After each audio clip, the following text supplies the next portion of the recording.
Hi everybody, today I want to talk about plastic.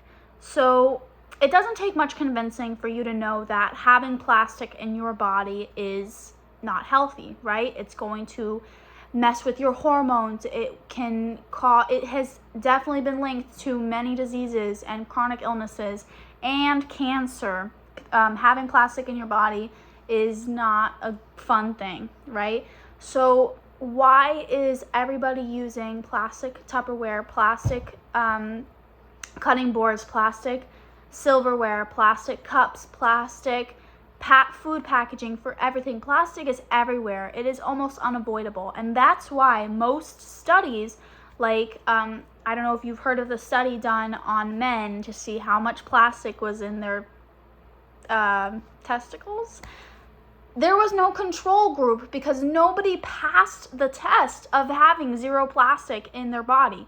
So plastic is everywhere. It's unavoidable, right? And whenever we're doing studies on people, it's also just in all of our bodies, you know? So I think we need to take measures to try and avoid as much plastic as possible by using glasses to drink out of, glass Tupperware, silverware, wood cutting boards, or honestly, I'm trying to think of anything else but wood.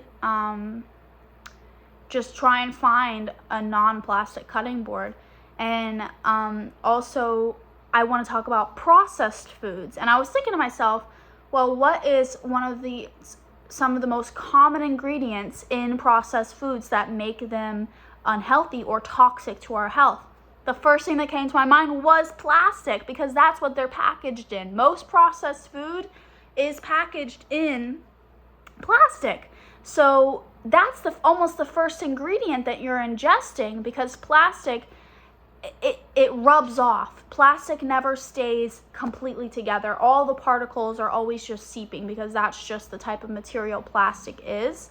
That while maybe a plastic fork will look like a pretty solid fork, every time you're dipping into your food, into your mouth, plastic particles are coming off. So that's the first ingredient in your processed food is plastic. Great. No, not so great. And then something very, very common in especially American foods is high fructose corn syrup. Now, I'm sure whenever I say that, you think, oh, almond mom or crunchy or, woo-woo, let's just avoid high fructose corn syrup. Do the research. Do the research and go on Google and say, why is high fructose corn syrup not good for you? And I want you to look into studies, because there are multiple studies linking high fructose corn syrup to so many health issues. It is banned in most other countries, and the reason why high fructose corn syrup is very popular and is used so much is because it's cheap and it has a long shelf life. So this is, going back to me saying look for research on why it's not healthy. A very, very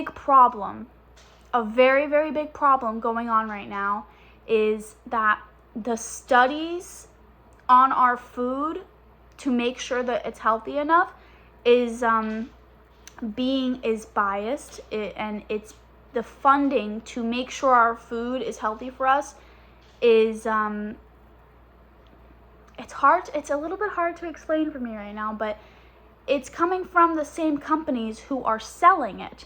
So the companies who are selling these cheap, cost-cutting, poisonous, horrible foods these companies obviously want to make money from selling these foods. So they're going to make sure that as little research can be done on these foods. And while even though they're facing multiple lawsuits on people who are having adverse reactions, chronic illnesses, and having the proper reactions humans should be having to these products, even though they have all these lawsuits, they still pump these products out. And I don't know why. That's why I'm really trying to spread awareness and try and open people's eyes to what's really going on.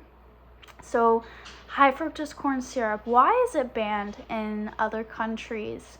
So that's a good question. And the reason why is actually because it's so cheap and so kind of cost effective that they keep it banned in other countries so that for an economic reason. You know, I did some research on it to see if it was for health reasons, and it's actually not. So it's so cheap, and it's so, you know, kind of useful that if it was available in Europe, they would just kind of exploit that, and it would like cause an economic imbalance or something.